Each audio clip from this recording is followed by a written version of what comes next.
Dat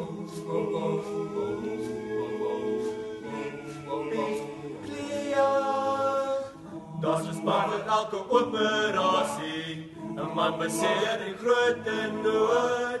Met spanne sterren en aan ons bagasie. Hier komt die ambulans nou. Sy kan skeer, maar sy lewe is zo aan die lijn. Met een paar Amerika's laat probeer ons, hy kan